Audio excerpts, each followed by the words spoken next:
Hello everyone, welcome back to the online IELTS online series day 15, and in this class we are continuing with the reading section of the IELTS exam, and we still have three more classes to go for the reading section, in which we will be discussing the remaining question types. So in today's class we'll be discussing the short answer questions and another important question, which is matching sentence ending. So let us quickly begin.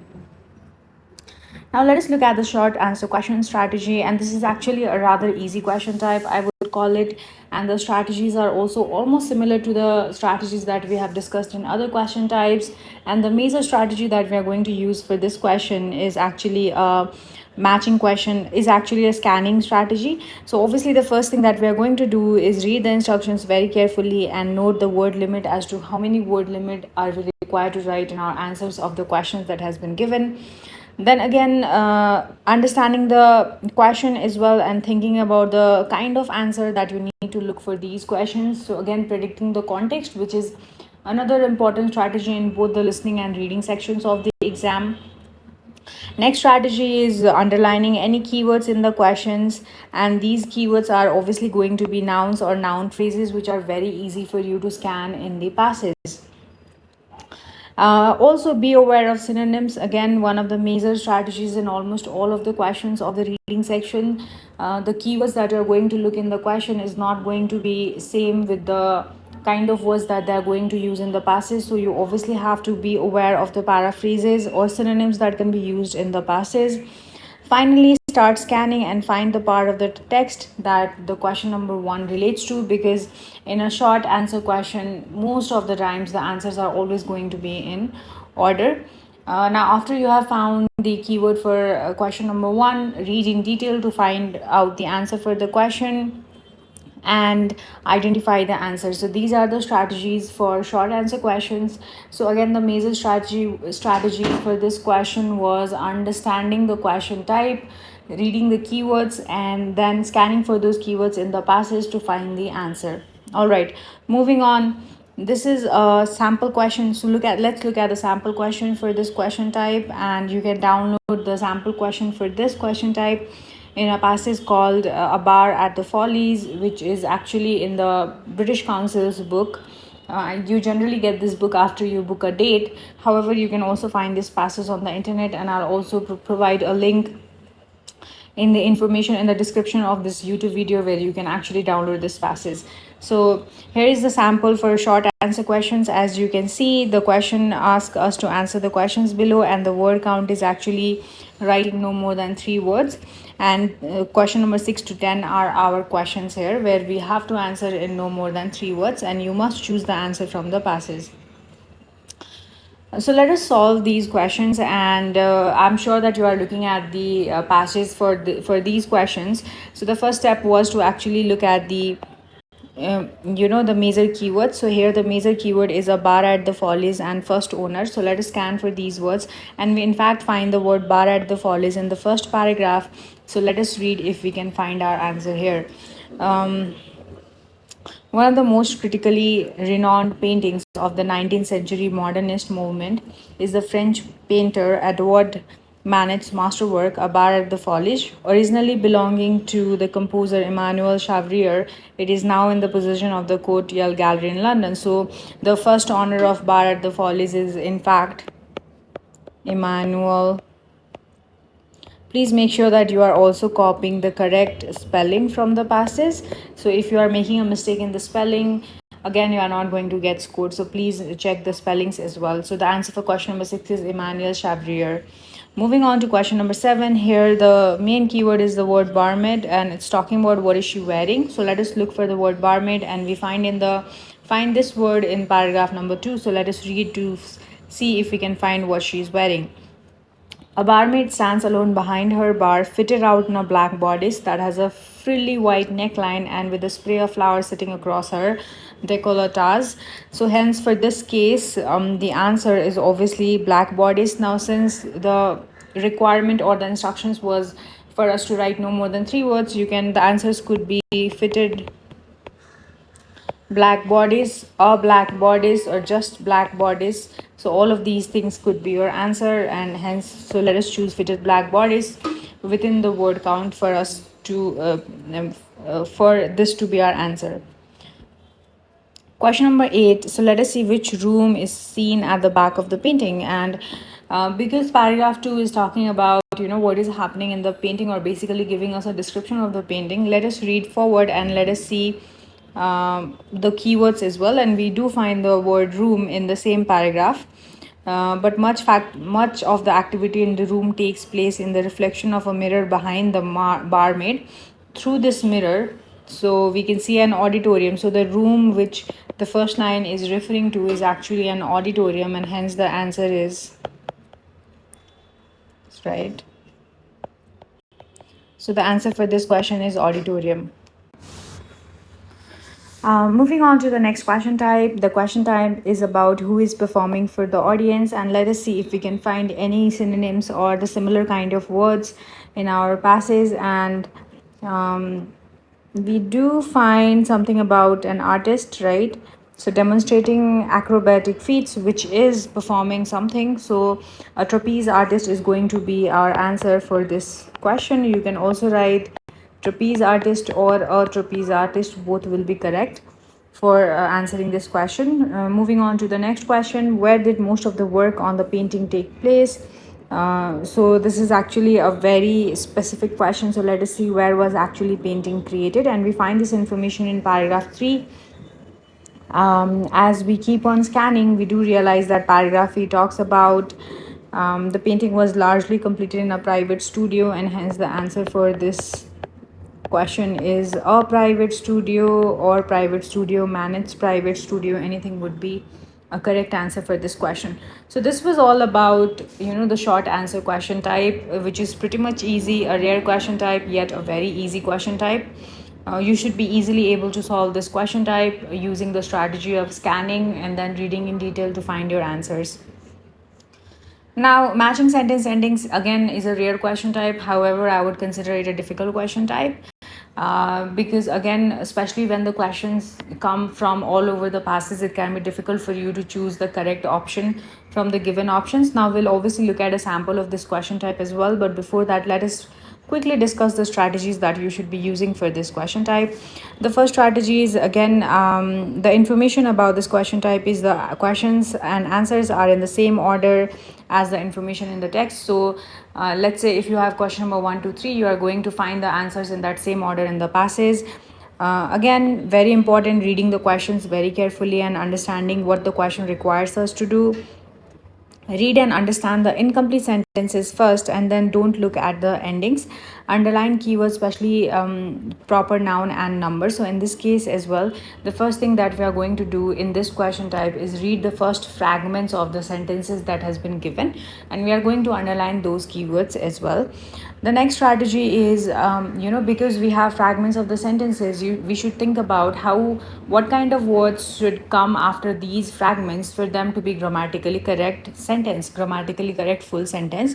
So you can think about, predict what type of nouns, verbs, adjectives or adverbs makes the sentence grammatically correct. Now you obviously don't have to do everything on your own, because you are going to have options of the remaining fragment of the sentence as well.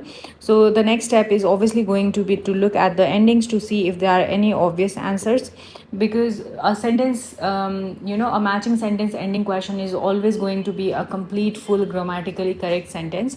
So whatever option you are choosing for the fragments that has been given in the question, it has to be grammatically correct.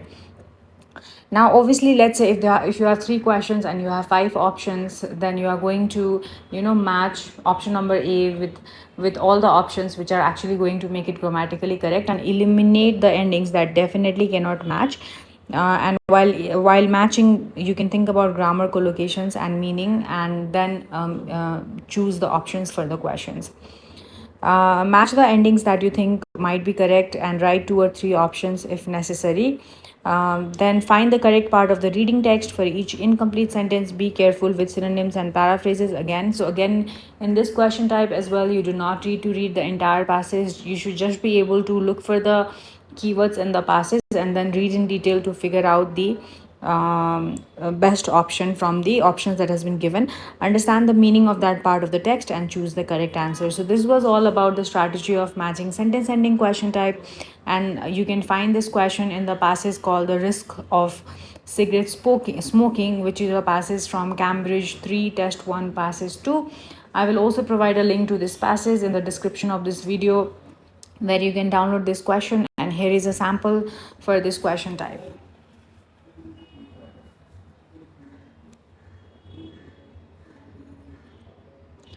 Now, in this case, as you can see, the questions ask us complete each sentence with the correct ending A to J from the box below. So, question number 8, 9, and 10 are our questions, and as you can see, these are actually fragments of a sentence. These are not complete sentences, and the question wants you to match or choose the correct remaining fragment from the options that has been given here, which are also, half parts of sentences. So you should be able to do the proper matching.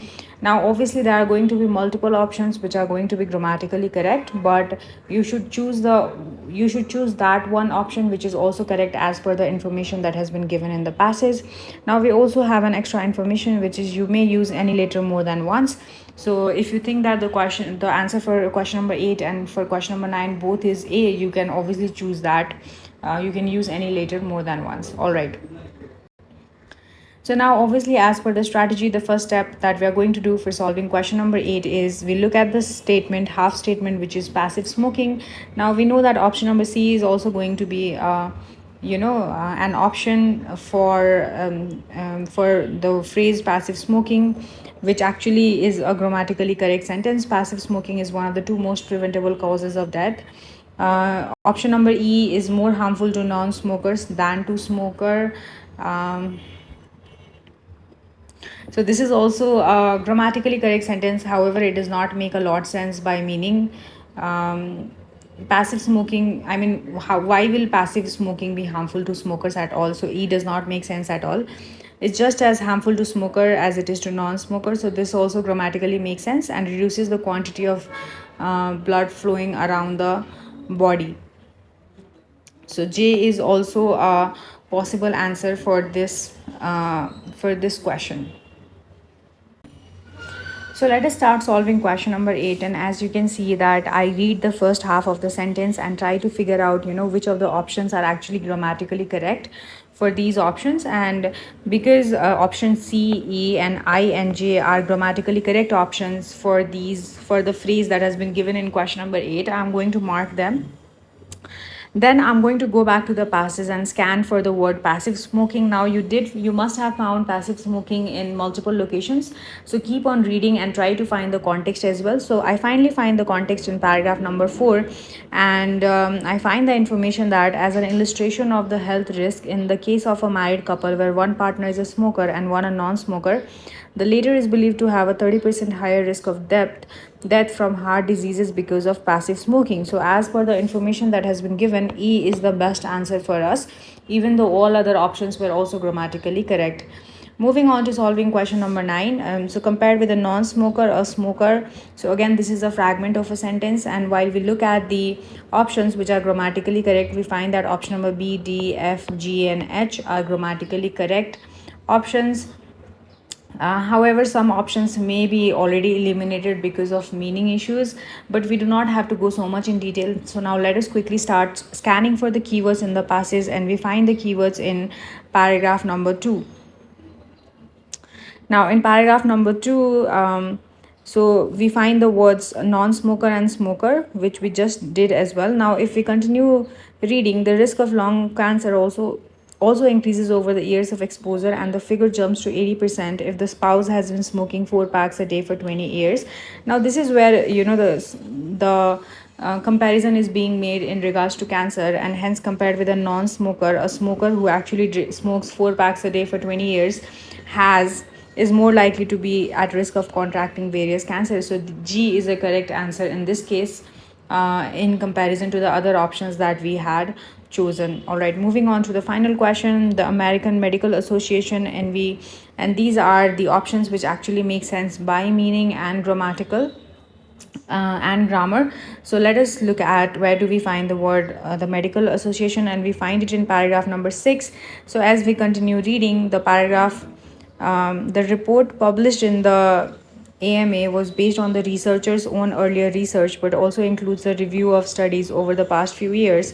Now, as we can see in this case, A mentions includes reviews of studies in its reports. So it's not AMA that includes reviews of studies in its reports. It's the researchers who actually published his report in AMA, mentions. So A is actually not the correct answer if you were confused about that. B argues for stronger action against smoking in public places and opposes smoking and publishes research on the subject. So let us see B among B and H, which makes more sense. The AMA represents about half of all US doctors and is a strong opponent of smoking.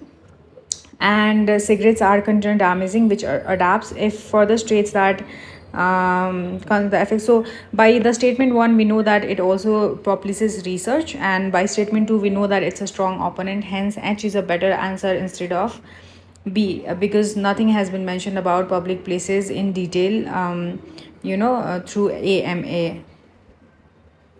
All right, so that will be it about today's class, and this was about solving the 2 question types of the reading section. In the next class we'll talk about the remaining question type, which is a sentence completion question and a diagram label completion. And in the final class of the reading section, which will be the next video after that, we'll talk about MCQs and multiple variants of the multiple choice question.